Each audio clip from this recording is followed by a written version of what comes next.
Timun Mas. Pada zaman dahulu kala, hiduplah seorang perempuan tua bernama Mbok Serintil. Dia hidup sebatang kara, tidak punya keluarga. Setiap hari, dia mencari kayu bakar di hutan untuk dijual ke pasar. Uangnya hanya cukup untuk makan sehari-hari. Namun bagi Mbok Serintil, itu sudah lebih dari cukup karena dia hidup seorang diri. Mbok Serintil sering kelelahan karena umurnya yang sudah tua. Siang itu, Mbok Serintil melepas lelah di sebuah batu besar di tengah hutan sambil melamun. Dia menghayal seandainya dia punya seorang anak, tentulah pekerjaannya lebih ringan karena ada yang membantu.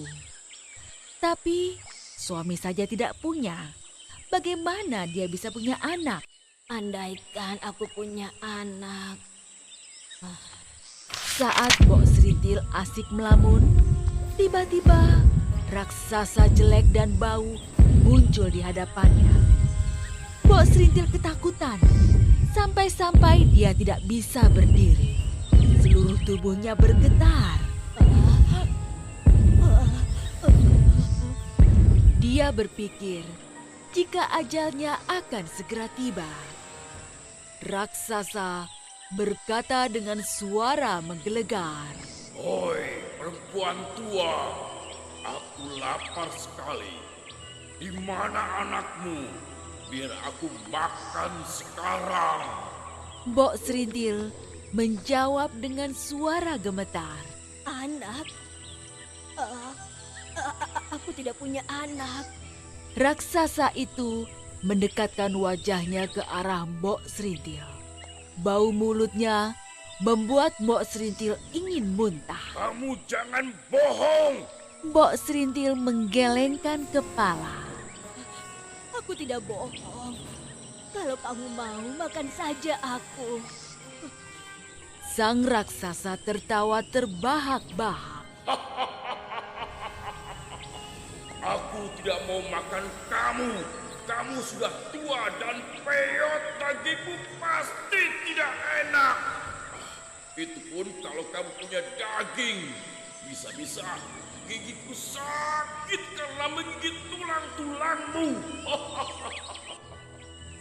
Kemudian, raksasa itu memberikan sebuah kantong kecil berisi biji timun.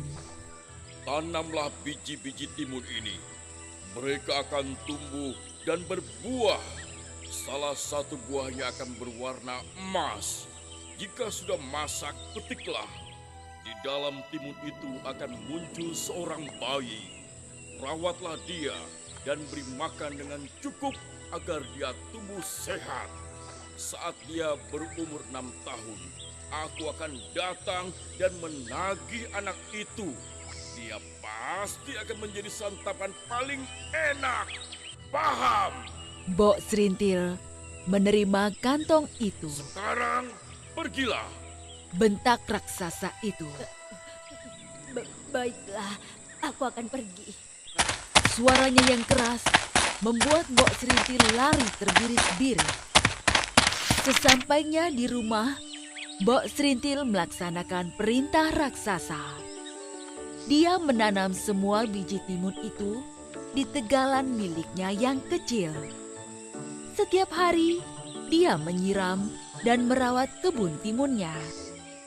Seiring waktu, tanamannya tambah subur dan mulai berbuah. Benar apa yang dikatakan raksasa. Salah satu buah dari tanamannya berwarna emas.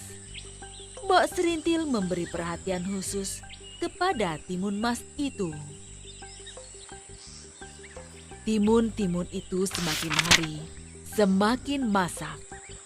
Timun emas itu pun juga tumbuh besar. Sudah waktunya membelah timun itu. Sudah waktunya buat timun ini aku petik. Mbok Serintil akhirnya memetik timun emas itu dan membelahnya dengan hati-hati. Betapa terkejutnya dia karena mendapati seorang bayi perempuan menangis di sana. Hah? Wah, seorang bayi perempuan yang cantik. Mbok Serintil senang sekali dan mendekap bayi itu. Dia menamai bayi itu Timun Mas. Timun Mas tumbuh menjadi anak yang sehat, cekatan, dan terampil. Mbok Serintil tidak henti-hentinya bersyukur karena mempunyai anak berbakti seperti Timun Mas. Sini Mbok, aku bantu. Iya, Timun Mas sayang. Namun, jika dia teringat dengan janjinya dengan raksasa jahat itu, dia menjadi sedih. Karena sebentar lagi, usia Timun Mas hampir 6 tahun. Kekhawatiran Mbok Serintil terbukti. Raksasa datang untuk menagih janji. Untung, saat raksasa datang, Timun Mas sedang pergi ke pasar menjual timun-timun hasil kebun. Mana anakmu, nenek tua? Aku sudah tidak sabar ingin memakannya. Mbok Serintil berusaha menenangkan raksasa itu. Dia berkata padanya, Hai raksasa, Timun Mas masih kecil. Belumlah enak dagingnya. Datanglah 2 tahun lagi. Pastilah dia akan jadi santapan yang lezat. raksasa itu setuju dan berjanji akan datang 2 tahun lagi. Baiklah, awas ya. Aku akan kembali 2 tahun lagi.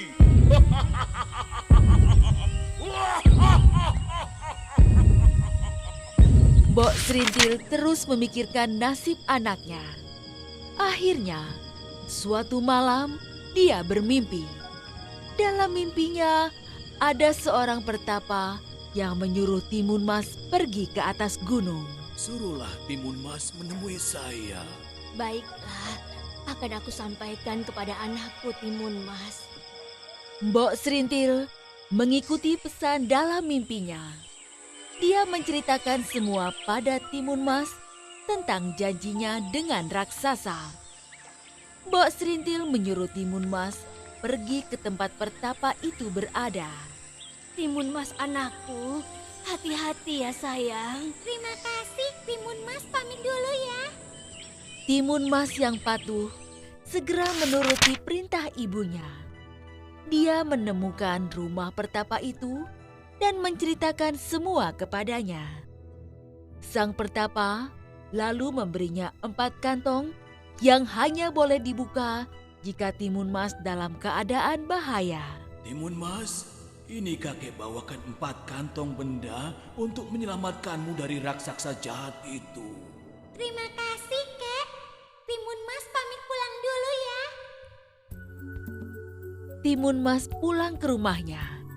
Namun, saat sampai di rumah, alangkah terkejutnya karena sang raksasa sudah menunggu. Mbok Serintil segera berteriak. Raksasa itu sudah datang. Aku takut.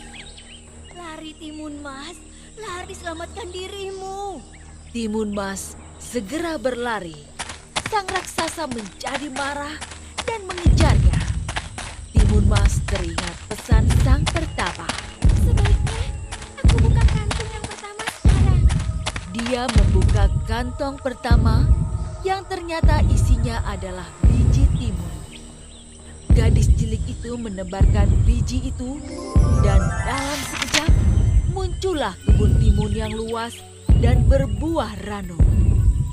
Perhatian raksasa segera teralih. Dia memakan timun yang segar dan ranum itu sampai lupa kepada Timun Mas. Namun, saat timun habis, raksasa itu teringat akan Timun Mas dan mengejarnya kembali. Jangan lari, gadis kecil. Jangan lari. Sang raksasa semakin dekat. Timun Mas menyebarkan isi kantong kedua yang ternyata berisi jarum. Aku sebarkan saja jarum-jarum ini sekarang. Hup. Dan muncullah hutan bambu yang lebat dan runcing. Hah? Apa ini? Au! Ah! Oh! Ah! Au! Timun Mas gelisah karena raksasa berhasil menyusulnya. Bagaimana ini? Raksasa itu semakin dekat. Sebaiknya aku buka kantong yang ketiga. Timun Mas menyebarkan isi kantong ketiga yang berisi garam. Dalam sekejap, muncullah lautan luas. Sang raksasa berusaha berenang dengan cepat. Kaki-kakinya yang terkena bambu terasa perih. Tapi itu tidak menyurutkan tekadnya mengejar Timun Mas. Hei, jangan lari Timun Mas! Hei! Hanya tinggal satu kantong terakhir. Dan sang raksasa baru saja keluar dari laut. Dalam hati Timun Mas, dia menangis dan memohon pada Tuhan untuk melindunginya. Ya Tuhan, tolong lindungi aku. Dia pun menaburkan isi kantong terakhir yang berisi terasi. Dalam sekejap, muncul lautan lumpur ganas. Sang raksasa yang sudah sangat marah tidak menyadari bahayanya. Dia terjun ke dalam laut lumpur ganas dan segera tenggelam. Ya Tuhan, terima kasih telah menyelamatkan aku dari raksasa jahat itu. Timun Mas kembali ke rumah dan Mbok Serintil menyambutnya dengan tangisan bahagia. Mereka pun hidup bahagia berdua sebagai ibu dan anak yang saling mengasihi.